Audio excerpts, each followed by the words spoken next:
Two most dangerous numbers to physics in the universe exposed. Special thanks to Tom Horn for sending me this article earlier today. Of course, today that you're watching this today is later than the today that I'm recording this. I'm recording this on January 14th, which is when this article was released. But anyway, the title of the article is "The Two Most Dangerous Numbers in the Universe Are Threatening the End of Physics." Really interesting stuff. Don't forget to subscribe to my channel if you haven't done so already. Certain physicists are worried that there might be a soon end to physics as we know it, and it all surrounds two dangerous numbers. Now, why are these numbers so important, and is there more that they aren't telling us? Is there more to this story? Well, let's find out. Now, strangely enough, the very first line in this article says, CERN has announced that the LHCb experiment has revealed the existence of two baryon subatomic particles. But that actually happened back in November of 2014, so I'm not sure why that line is in this article, as it really doesn't have much to do with the rest of the article.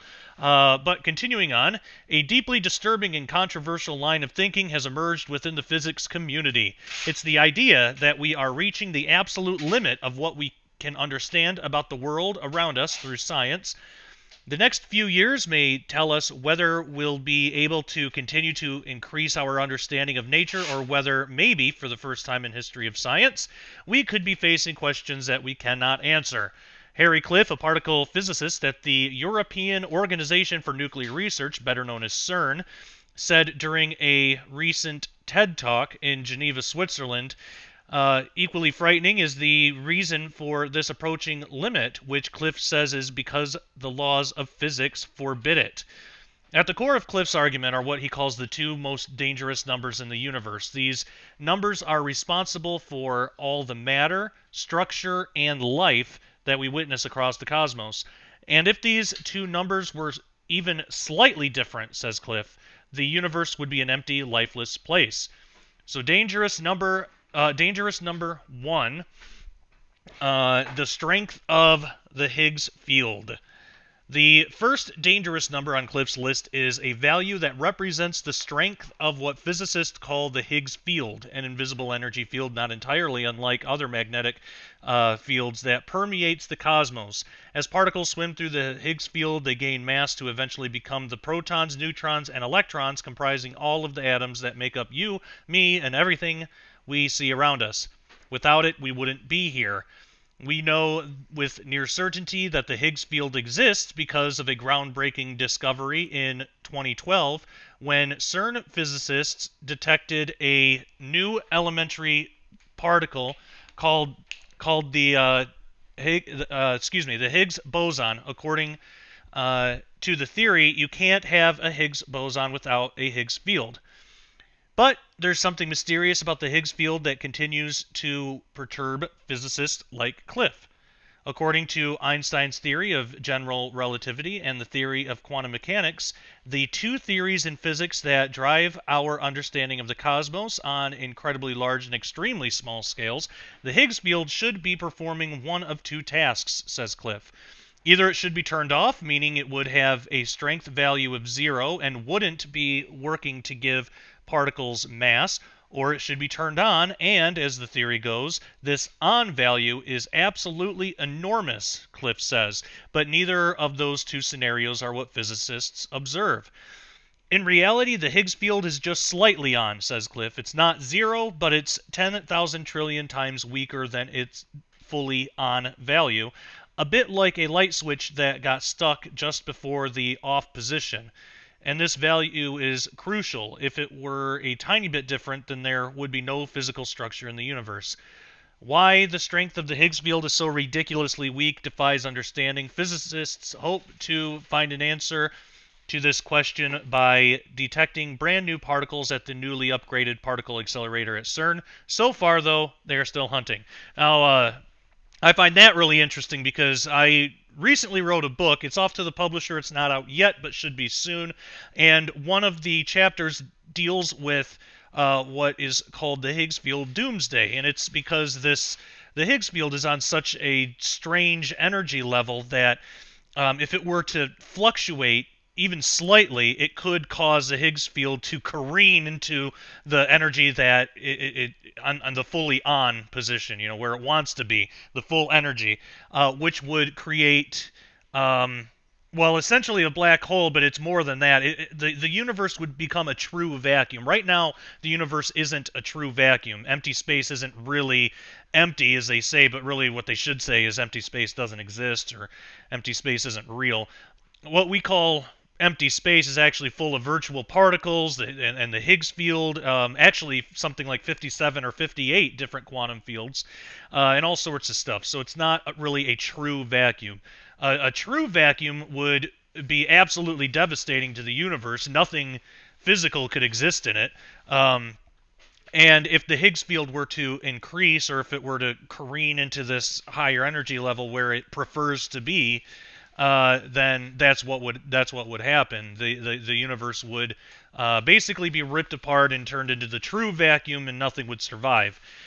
So pretty hefty stuff. Okay, back to the article. Dangerous number 2, the strength of dark energy. And this is something else that I've written about in my books, Quantum Creation, Cherubim Chariots, and in my new book, which again is not out yet but should be soon. You can keep looking at or checking out ministudyministry.com for more information on that.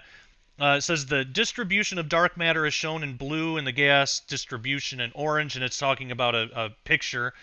So if you want to look at the picture, you can go to the description below the video and click on the link to the article. It says this simulation is for the current state of the universe and is centered on a massive galaxy cluster.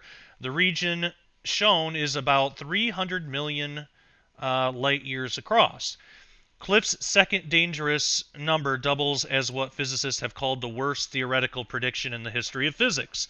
This perilous number deals in the depths of deep space and a mind-meltingly complex phenomenon called dark energy. Dark energy, a repulsive force that's responsible for the accelerating expansion of our universe, was first measured in 1998. Still, we don't know what dark energy is, Cliff admits, but the best idea is that it's the energy of empty space itself, the energy of the vacuum. If this is true, you should be able to sum up all the energy of empty space to get a value representing the strength of dark energy. And, although theoretical physicists have done so, there's one gigantic problem with their answer.